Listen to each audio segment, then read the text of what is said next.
All right. Hello, everybody. Good morning, good afternoon, good evening, wherever you are. We'll get started shortly. Just we'll wait for a few more people to trickle in, and then we'll jump right into it.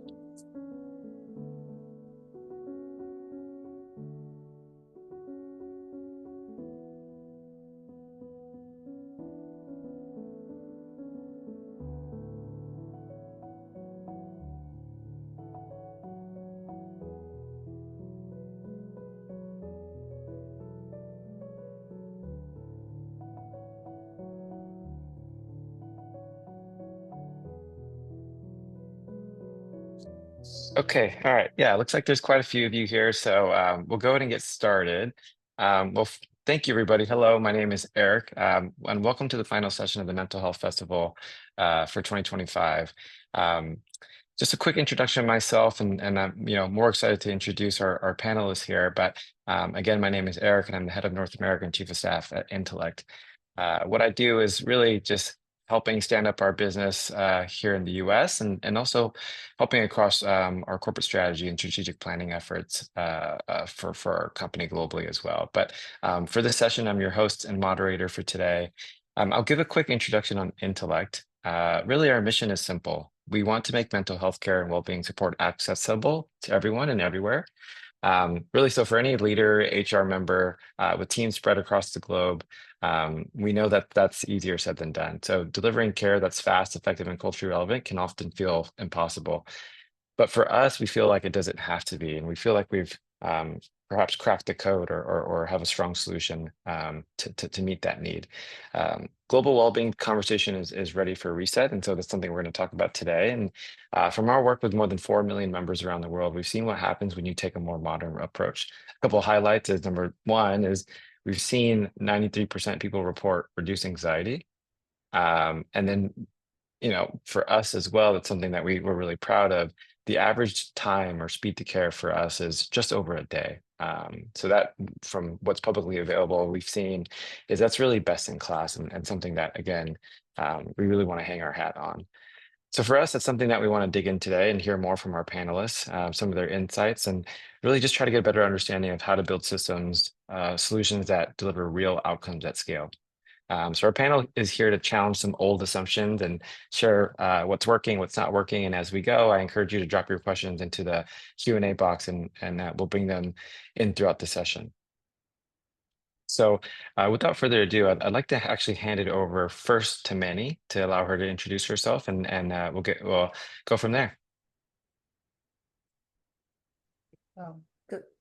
Good morning, good afternoon, good night, everybody. Eric, thank you so much for having me here today. So I work at Mercer Marsh Benefits. I head up our global solutions team.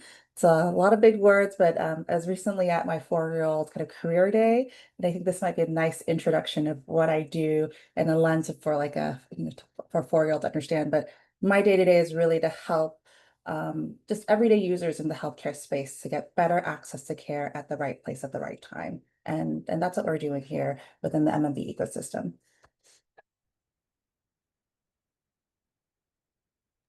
Great. Thanks, Manny. Alison, over to you. Hey everybody.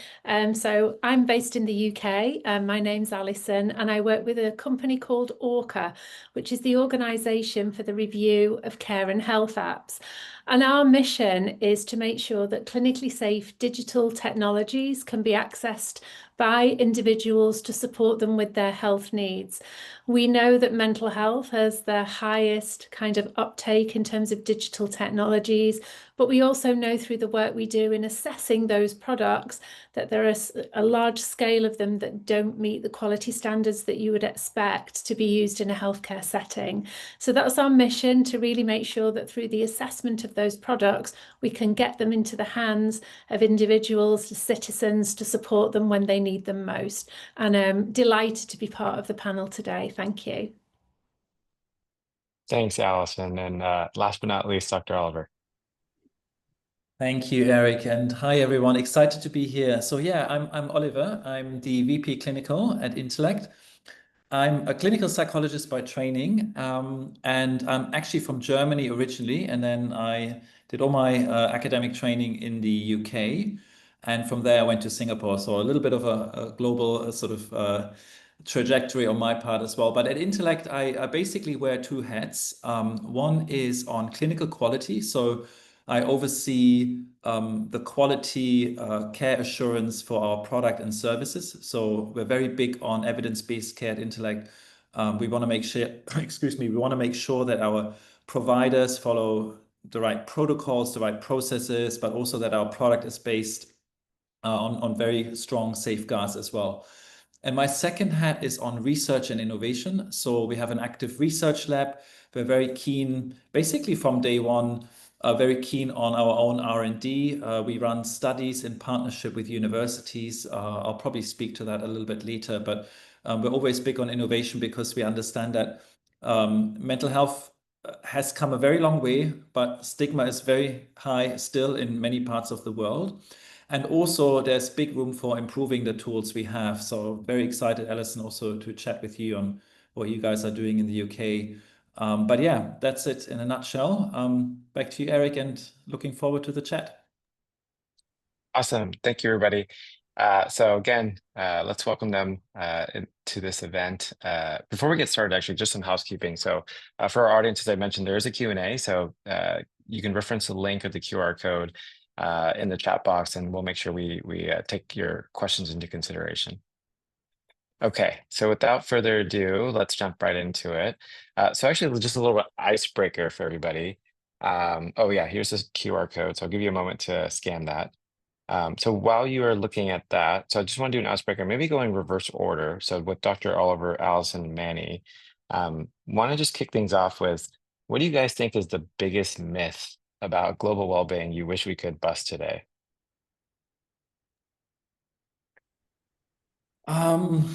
Yeah, so there's a lot I can say here, but I think what I've just alluded to is, I think, an important one, which is stigma, which means that if you try and run a global well-being sort of one-size-fits-all program, I think you're likely going to fail, because mental health is quite different in the US compared to Europe, compared to Asia, where we are. So I let Manny speak to the US sort of approach, but I mean, it's a very insurance-driven sort of therapy model, and stigma, while still high in the US, is a lot lower than compared to Asia, which means that employees are more likely to use your EAP if you have one, compared to Asia, where the stigma is a lot higher. There's a lot around saving face. So people worry about sort of, being seen as weak, struggling with mental illness.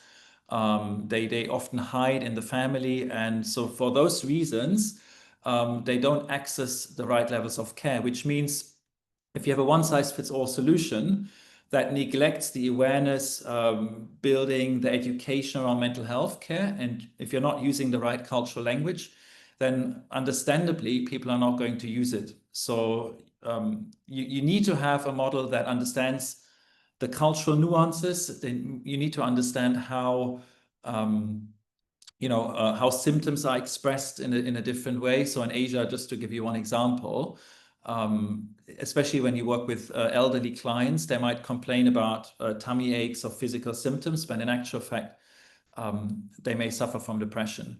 And that's quite different in the US and the UK. So I'll leave it at that. But I think the important point here is you need to understand the stigma and not go with a one-size-fits-all approach. Thanks, Dr. Oliver. Alison, what are your thoughts there? Yeah, now I think I'd like to build on that actually, and bring in from a digital component that, in just the same way that a one-size-fits-all from a global perspective would fail, the same can be said from a digital perspective too. Because actually, if we try and roll out one app across a population, there are so many facets of mental health that are therefore missed, and we miss the personalization within that approach too. So just as an example, and building on Dr. Oliver's point, that for some individuals, especially if it's seen as a stigma, then they're more likely to want to use kind of guidance and video that feels like it's a bit of a one-to-one, and information directly to them.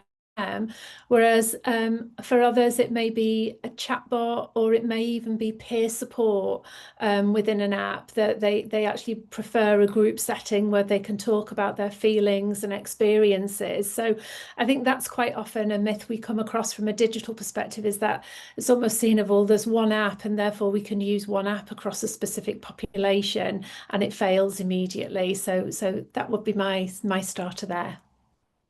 Yeah, thanks, Alison. And Manny, you get client requests all the time and review a lot of different point solutions. So what's your take on a well-being myth? Yeah, it probably build upon what Oliver and Alison are saying, coming at it from an access lens, right?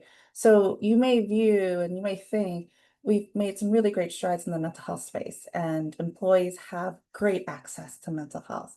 But what we know from our MMB research is they actually don't. We've when we look at our health on demand data, when we surveyed actual employees, what we learn is that 1 in 2 feel stressed at life and also stressed at work. That's huge, right? Coming back to the stigma conversation that Oliver just talked about. And then we also know from a business lens, looking at the HR buyer or your risk managers, 1 in 3 feel like their employer-sponsored emotional well-being programs are not sufficient to meet their workforce's needs, right? And the same amount, 1 in 3, also don't feel that supervisors are well equipped to handle mental health conversations with their employees. And I think that's really telling at this kind of point of transformation that's happening within organizations right now, that the workforce, needs help. And to some extent, the policies, the benefits that we're providing may have gaps or they're insufficient. So now, the big question is like, where do we fill those gaps, right? Do we look to the public health system? Do we look to the private health system? I think that's the uniqueness of a multinational. After doing this for over a decade, this concept of one size fits all, it's hard to take the one app, take the one policy and stamp it across the world like a peanut butter, because every country has different health systems, and some health systems, you could say like the UK, the public health system might be strong and you might not need to do anything there. But, what if there is a, let's say one time, emergency and you need immediate support and there's a gap there. What do you provide there, right? And then let's, go to maybe Vietnam, right? The public health system may not be as great, and the private health system has a lot of gaps. You might have insurance coverage, but there's a lot of gaps in care where mental health might be excluded, or you might have waiting periods. So if somebody needs care today, and I use this whole concept, right? Sarah needs care. Where does she go? And she can't go to the public, she can't go to the private. She's going to come to you, HR, and she's going to ask you, HR manager, where do I go? And you're going to, at some point, have to have an answer for her. And what is that answer? Is it an EAP? Is it a digital health app? Is it, I'm going to negotiate with my insurer to remove some of the exclusions for you? But I think, these are the conversations that are happening in the employer lens. And I take it, one more layer further, a newer kind of position that's coming forward is, I would say governments are also taking a look into mental health. And we're starting to see governments taking a bigger role. And you used to have governments who put in regulations for physical safety, right? And that's why you have occupational health teams. And now, I would say over the last 4 or 5 years, you're seeing governments say, well, wait a minute, you as employer have the duty to take care of the physical health of your employees when they're working for you. But you also now have this duty to take care of their emotional safety. And I think this is kind of a new world that's opening up in certain markets. And I would say Canada and Australia are 2 markets that we're starting to see, or calling as psychosocial risk regulations, come in. These standards put forth by the governments, and they're actually starting to regulate. We've heard, and with our clients, and are working with our clients on helping with the auditing process, but also as they're getting fined, how do you recourse, right? And recalibrate and really look at this at a wider lens, not just apps, not just benefits, but true organizational support and change.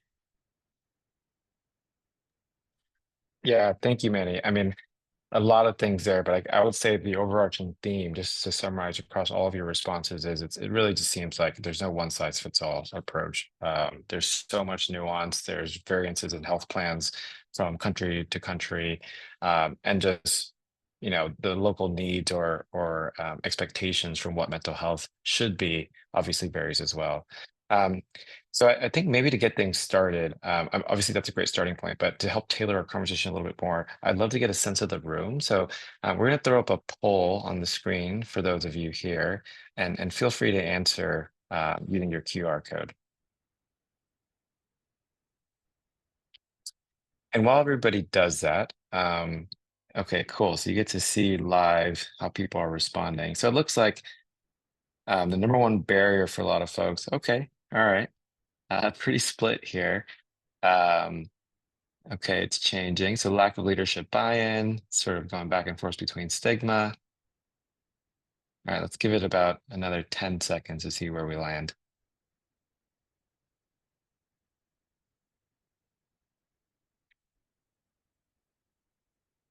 All right.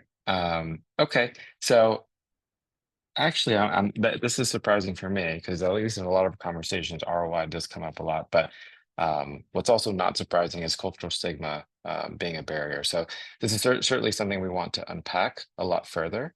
So thanks everybody for participating in that. So it's insightful to see where some of those challenges lie for the audience.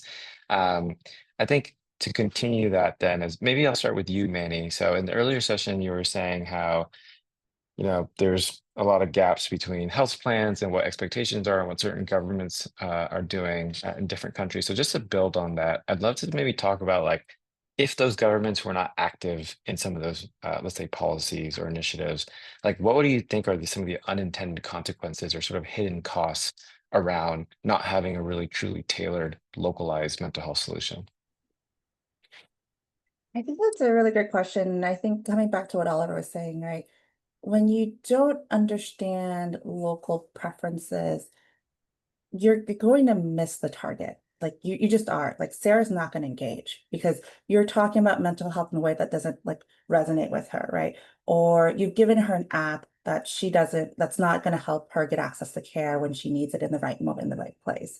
So when I used to kind of sit here and do all these strategies with clients, I think I'd first say, and I know clients don't really like to talk about spending time to do the diagnostic, but I would say that's key, right? Take the step back, start with this human design approach and kind of bucket your two stakeholders, right? You have first, what I would say are your kind of leaders who you need to find influencers who are going to buy in, understand, and like eventually fund the project and drive it for you, right?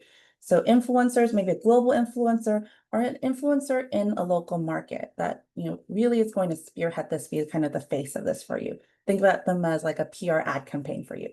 Then I would say, think about like, well, what is your strategy going to impact, right? Is it a certain business unit? Is it a certain population, gender, age? What is it? And I would suggest for you to do some focus groups.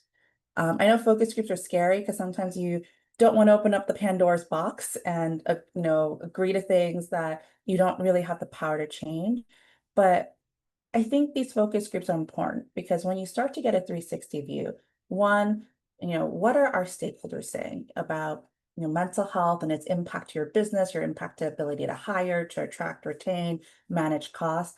And then two, let's talk to the employees, right? How do you define well-being? And I think Oliver talked about this.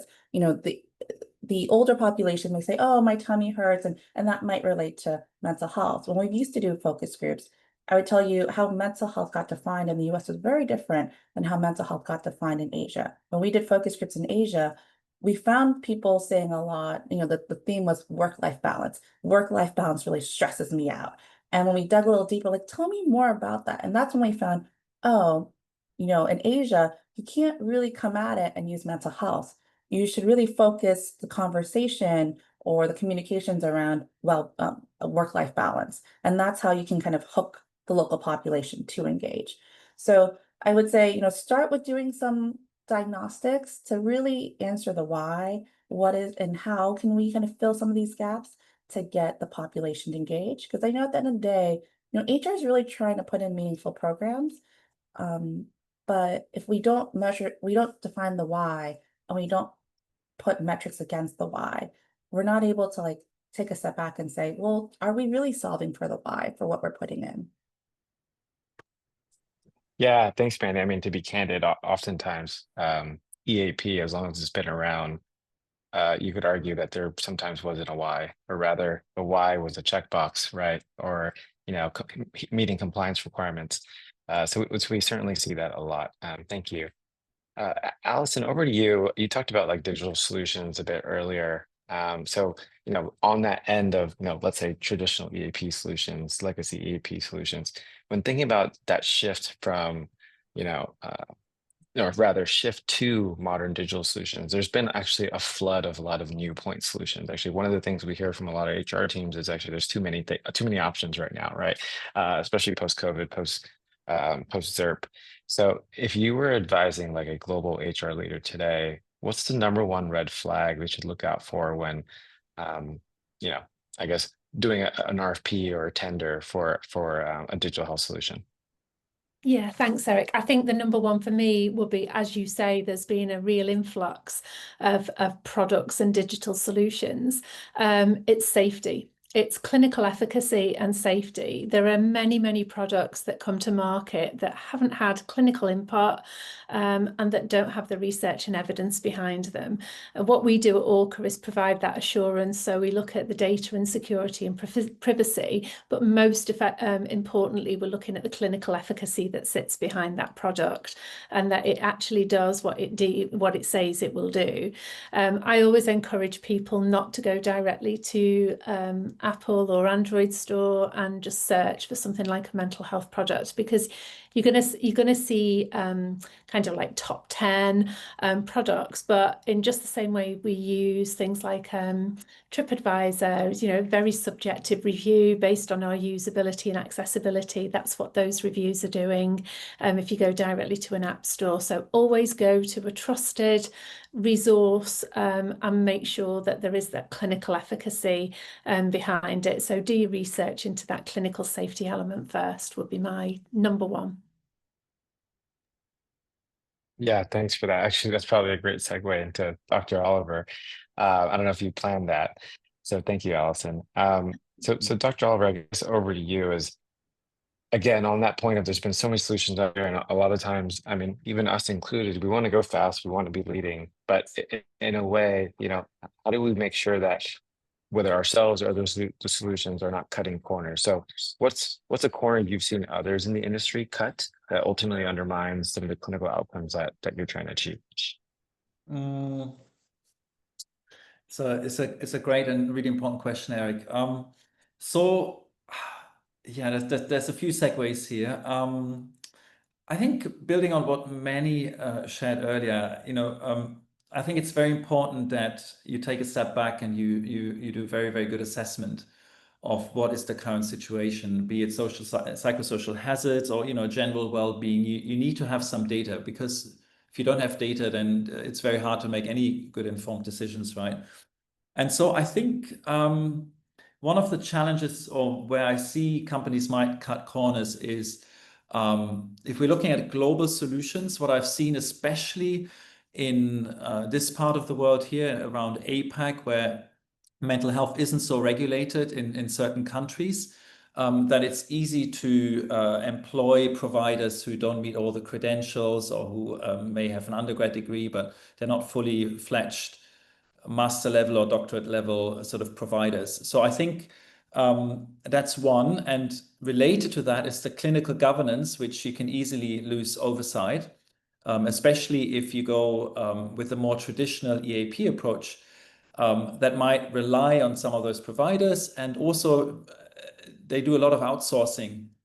And when you do that, you lose track of the data as well. So if you say, you have an employee in distress, they call into the helpline, and that might be a call center, and then they send that employee to a local clinic.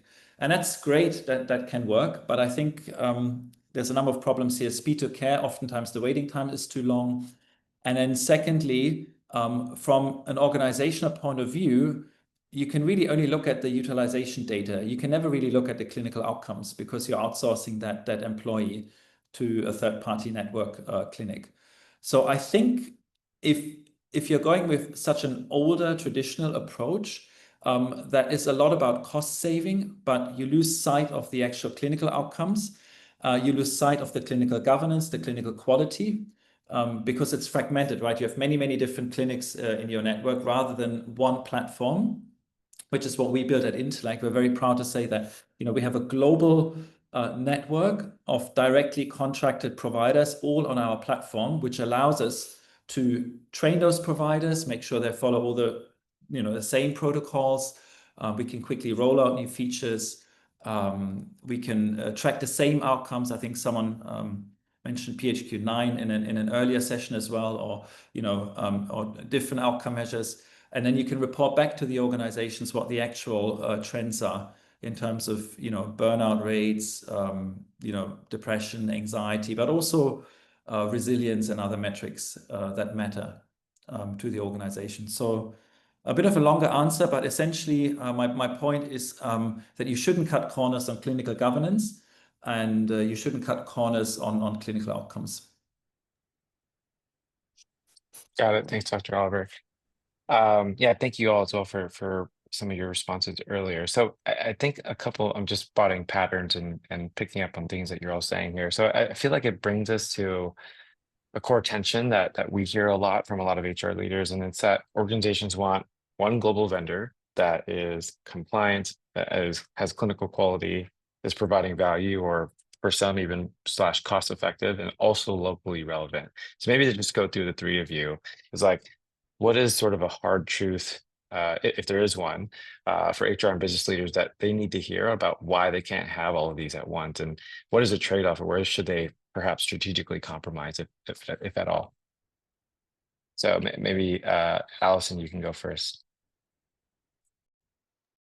Okay, I think for me, I would be sticking with the personalization and the compliance, that you can't trade those off. We saw following 2020 and the COVID pandemic an absolute plethora of apps that came onto the market, and the challenge with that is it provides too much choice, but as I've previously stated, it also means that, you know, there's a huge influx of apps that are not meeting the clinical standards that we'd expect them to meet. I think there's obviously a clear danger with that, in terms of, you know, if we're putting things into the hands of employees to use, we want to make sure that they are trusted and assured products. But more readily,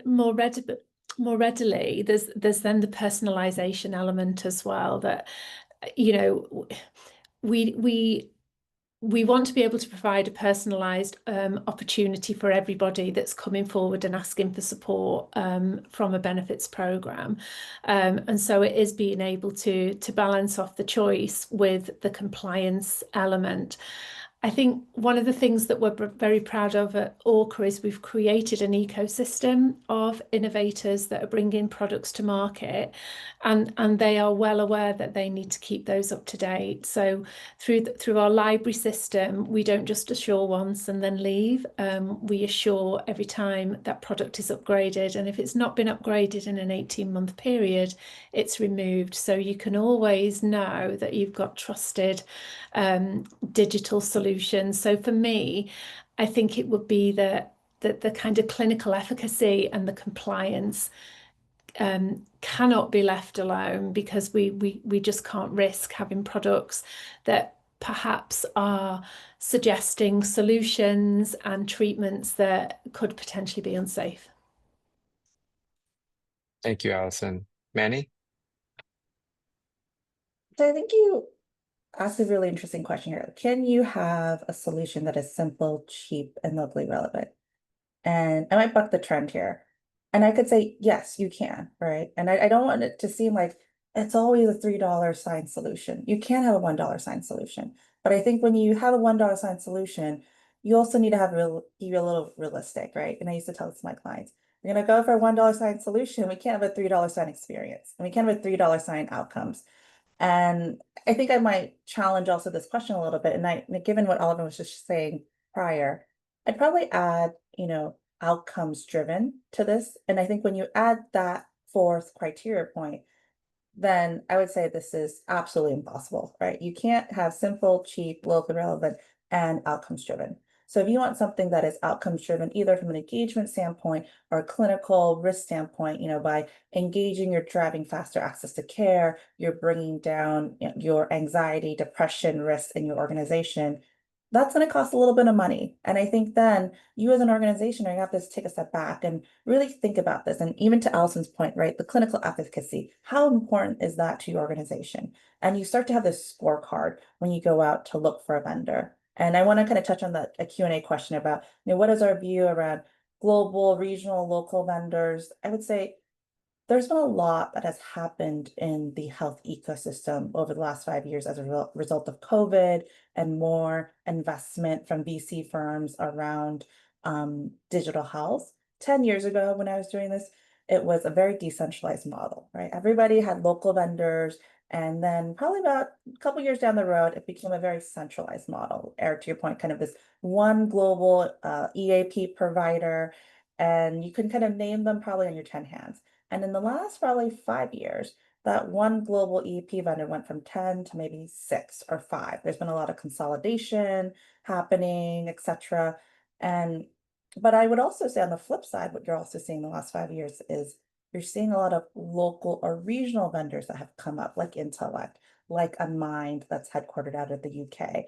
And they're performing just as well as these global vendors coming out of the US, right? I use the term, you have these US vendors and they're global, and I always use this like global in air quotes. They're global, but when they have to really localize and go into Asia and talk Asia language, or go into Europe and speak European, lingo, that's sometimes where things kind of disconnect, right? And I think what you're going to see, and if you haven't started seeing it yet, is I think you're going to start to see some employers, because of the current environment we're in, just, globally, I think you're going to see them take a step back and say, do I really need a global one vendor? Does it make sense for me to say, hey, the markets have matured enough that maybe in Europe, I have this vendor, and Asia, I have that vendor, and the US, I have that vendor. And you do it for a couple of reasons. One, better local alignment to the culture, the messaging. Two, better alignment to the clinical pathways of how your employee would access mental health into these markets. And I think the third piece is, and we don't really talk a lot about it, but you have it here, is price. I think you're going to get better competitive pricing on the product. What you're paying for with the US vendor that's going to charge you $3 sign, you may not be paying a $3 sign in Asia, right? You might be paying a $2 sign, a dollar sign and a half, Eric, for Intellect comparative, right? And you're getting that $3 sign experience. So I think that's where I think HR managers and leaders really have to think about, as now you're being pushed to kind of stretch your dollar and get better value out of your dollar. Yeah, thanks, Mary. That definitely resonates with us. I mean, candidly, we're sort of unique in that we're, founded in Asia. We're doing the reverse expansion, if you will, into places like North America. And so we have a different perspective on that. But thank you for that, Manny and Alison. So Oliver, I feel like it's not fair asking this question for you, because I think I have an idea of what you're going to say, what we can't compromise on. But maybe then, just to throw you a curveball, obviously clinical governance and quality is going to be likely what your answer is going to be, but maybe in terms of the breadth and depth of that, right? So we hear a lot about specialized care, specialized services, so going very wide and having all things in one roof. But again, there will always be trade-offs, right? So I guess for you, is how do you view the trade-off between the depth and breadth of clinical quality and governance? Yeah, it's a great question, Eric. Yeah, I want to expand that a little bit, because just to make a very, very quick point here, I think it's quite intuitive to think about mental health and ROI, or return on investment, which comes up a lot, right? Which is, if you have a comprehensive solution that's very wide, so to the point of breadth, right, that covers both the preventative side through self-care and now AI-powered tools where people, in their own time can work, more proactively on their mental health. to coaching, where you work on things like work-life balance, more with a growth focus, less clinical, all the way to clinical, which is a bit more reactive, because oftentimes people then only reach out when they're in crisis or they're really in need of seeing a therapist, right? So I think a comprehensive, wide solution should look at both the preventative side, but also the reactive side to really have a full safety net as well. And that's going to cost some money. But what we see at Intellect, we're very, I think I said before, very data driven. We base a lot of our decisions on data. And what we found is employees who proactively start working with a coach, which, by the way, is also less stigmatizing because it's not therapy. Sort of, it's, you're working with another, mental health professional, but you do more coaching that focuses more on things like, work-related topics, in your teams, or how to manage, your family at the same time when you're in the sandwich generation. But we find that people who work proactively on their mental health, just like going to the gym or eating healthily, they're less likely needing therapy later on. So we've done some longitudinal analysis and we found the risk actually goes down.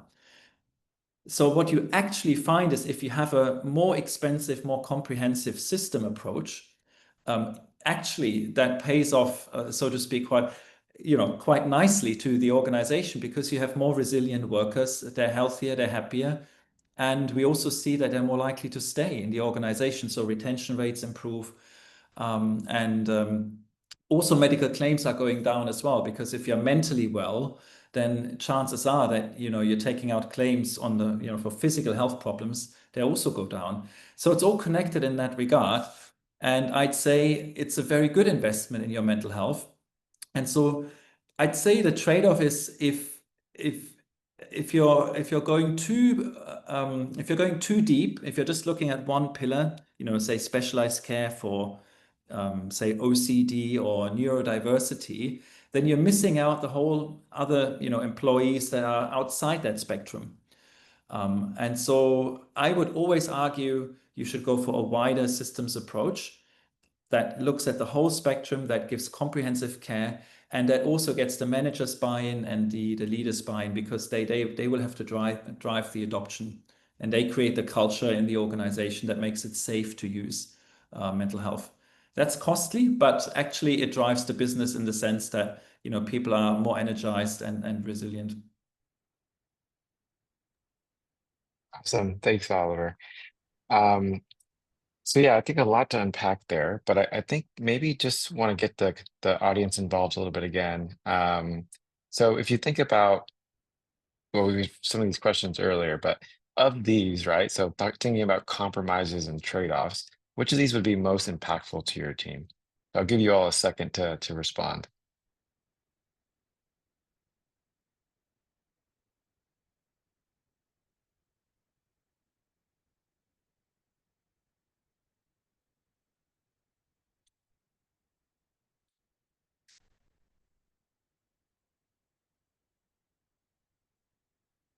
All right. Yeah, it looks like we have a leader. Maybe give it about 2, 3 more seconds, see how this adjusts. Okay. Yeah, higher quality, culturally matched provider. So, and then looking like a pretty even split between access to care and health outcomes. So yeah, I think, we could argue this, debate this in so many ways, but, candidly, a lot of these are going to be important. I think over time, the differences are going to be harder and harder to distinguish from different solutions. So I guess with that, I mean, maybe another question then is for the group here, um,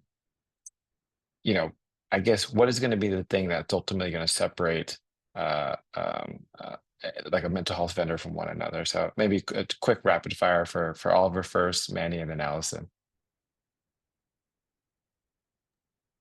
Yeah, I'd say owning the provider network is critical, because then you have the same care standards and you track outcomes. And I think it's a key differentiator, because it also allows you the culturally nuanced care, because you can drive the processes in the various regions and you have oversight. I'll take a lens to the survey response, and I actually think it's ensuring you're matched to the right provider. Because, and I use this analogy again, Sarah. So Sarah musters all this courage to finally like reach out to the EAP or to the mental health program, right? And the old world was you called into this hotline and then they gave you a list of providers. And then like Sarah would have to muster up her courage again and call each and every one. And then they'd have to tell her, sorry, we have no availability for you. Our wait lists are 6 months long. And you're just like, well, why did I even start with this, right? And today's world, it's like, okay, I can easily just match you. And bear with you, take a step back and like think of this as like match.com. I'm trying to match you to your next date, right? To figure out if this is the right partner. And I use that analogy because like when you think of therapy, it is such a human-based relationship, right? The fact of are you going to continue your next therapy session, your next counseling session with the provider on the other side has to do with this person a good match for me? Do they understand what I'm dealing with? Do I connect with them on a personal level? Can I like get through an hour like discussion with you talking about my deepest, darkest feelings, right? And I don't think right now mental health providers in the US or anywhere in the world has really talked about how good are your matches, right? How good did you match person A to person B? And did you see that the matches have driven better outcomes, better, longer engagement rates, higher MPS scores. I think this is really where the next generation mental health needs to go, is to like really investigate kind of this matchmaking process. Just sorry to very quickly jump in. That's exactly, Manny, what we're doing at Intellect. I think this is absolutely, no, I just wanted to quickly sort of highlight that that's a really critical point. It's so personal and you definitely want the right match to work with you on your, emotional challenges. So yeah, excellent point. Thank you, Manny. I was just going to say from the perspective, I think that the kind of like broad scope, but also then that personalization that comes into that coming back to with technology today, it's fantastic because it can reach volume and it's scalable, but actually the personalization then really matches. If you've got a compliant product, you can really match it culturally and clinically as well to the outcomes that you're seeking to get. So yeah, that would be my thought on that. Yeah, thank you all for that. So I know we're coming up at time shortly. So we said that we would do a Q&A. We did get some questions in, so I want to get to those quickly before we wrap up. So a couple questions that came up. First one we'll go after, and I'll decide, let's see who might be best equipped to answer this. So we'll go one by one. But first one would be, what would you say are some of the regional nuances of how individuals seek mental health support that global HR leaders often aren't aware of when crafting their well-being strategy? So maybe Manny, you can take this one first.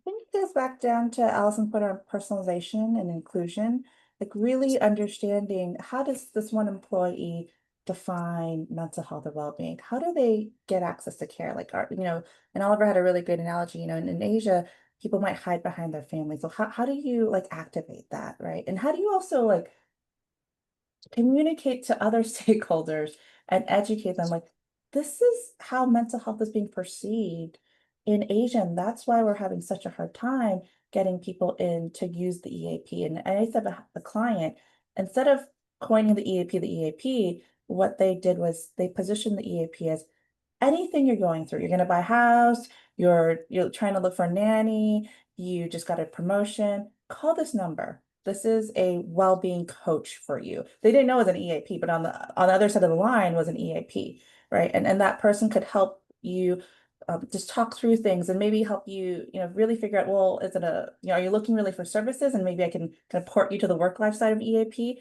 or am I picking up other things that you're saying that may be more related to mental health and recommend you to start some counseling or some therapy to assist with that?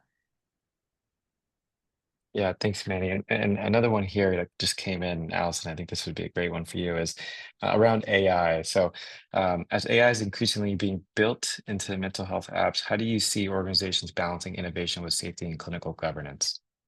Yeah, it's AI is, you know, whilst it's exciting, it comes with its dangers as well, as we know. I think one of the key things that we're doing at ORCHA, because we have that global assurance presence, is making sure that we've now got an AI module that's been built into our assessment process. So we would always look for moderation in any app that's purporting to have AI, that it's also moderated as well and monitored, and that's part of that assessment process.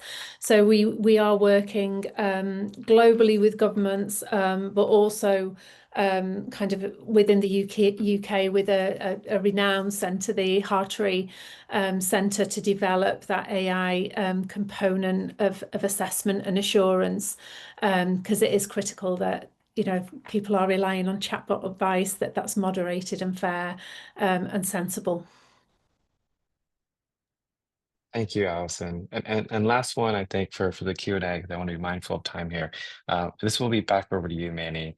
So you talked a little bit about, you know, sort of like, maybe for lack of a better term, bifurcating solutions between, let's say, or rather making it more regionally specific, right? So given what you're seeing at MMB, or just trying to better understand what you're seeing from your client side, are more HR leaders starting to consolidate well-being solutions, or are they starting to regionalize it, or is that more of an influencing and education process that still needs to happen?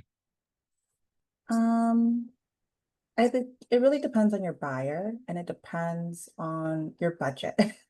If you have all the budget in the world, I would tell you a lot of US headquartered based multinationals would probably choose a US based global vendor to kind of conquer the world. There are times where we do see innovative clients who may push the envelope and say, I am going to carve out Asia and I'm going to give it to this vendor, Intellect.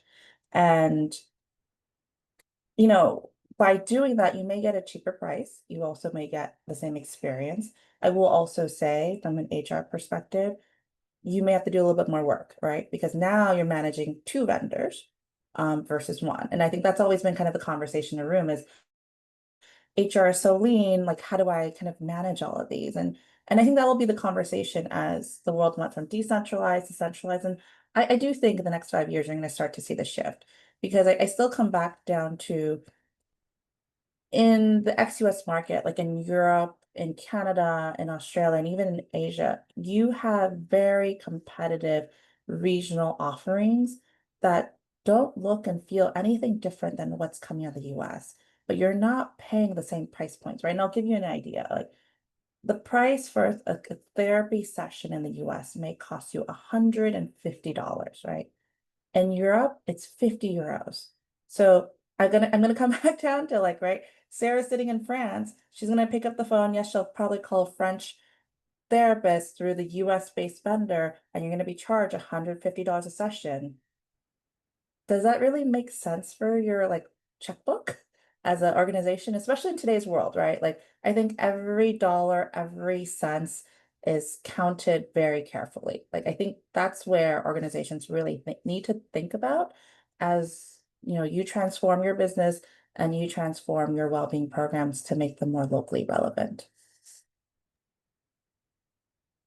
Thank you, Manny. Unfortunately, we have to kind of wrap things up shortly, but first I just want to say thank you to our panelists. I feel like we could be talking about this for hours. So again, thanks for the amazing conversation. And also thank you to the audience for sending in your questions as well. For those of you that are tuning in, if you'd like to find out more about how your industry is doing and just generally how things are benchmarked around the world, regionally, locally, the team did share our well-being report. So that's also going to be made available in our resources section. So if you're looking to rewatch this session, the recording will be made available on the events platform and for our YouTube page.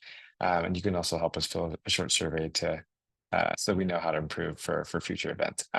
So again, thank you to the audience for taking time to join us at Mental Health Festival 2025, being part of these important discussions throughout the day and just joining us, listening and giving us your time. On behalf of Intellect, I hope you walk away with helpful insights to better understand mental well-being for your organization, your communities, and your personal lives. So before we go, I'd actually like to say a few words before we wrap up the festival for this year. Great. So again, I think just to close things off, we've had 2 days with attendees from all over the world. So as we come to a close for this year's Mental Health Festival, I want to pause and thank every one of you, our speakers, partners, and participants who have joined us from across the world. Seeing many of you join us from Asia all the way to the Americas and Europe, you've shown that when it comes to mental health, there are no borders and no time zones, no industries untouched. What this festival makes clear is that mental health is a global mandate. No matter where we live or work, the pressures of modern life, from burnout to loneliness to financial stress, it's all cut across borders. But how we experience and address those challenges is shaped by culture, language, and local realities. That's why global coverage matters, not in some abstract form, but really in practice, because a worker, let's say in the UK, won't use care the same way as someone in the Philippines. Someone in Melbourne faces very different barriers than someone in Mumbai. And again, someone in Singapore will use different tools, services than someone might in the US. So at Intellect and throughout this festival, we've seen that true impact requires both scale and nuance, and the ability to deliver consistent quality of care worldwide while meeting people where they are with local expertise, language, and cultural sensitivity. This is what global local care or global care really means. It's not a one size fits all, but one vision adapted for every community. And so here's the food for thought I want to leave you with. The question is no longer whether to invest in mental health or not. The question is more so, how do we ensure that investment truly makes a difference? Again, at scale, across many cultures, and across time, right? So that it continues to evolve. That's the challenge that we have ahead of us, and it's one that requires all of us to do together. So as we wrap up this global festival, I encourage you to take the insights, the connections, the inspiration you've gathered here back to your organizations, your clients, your communities, because this isn't the end of our conversation. It's just the beginning of this mental health movement. And we're not just here talking about mental health, we're actually building what matters and we're building it together. So thank you for being a part of this year's Mental Health Festival, and we can't wait to do this again with you next year. Thank you.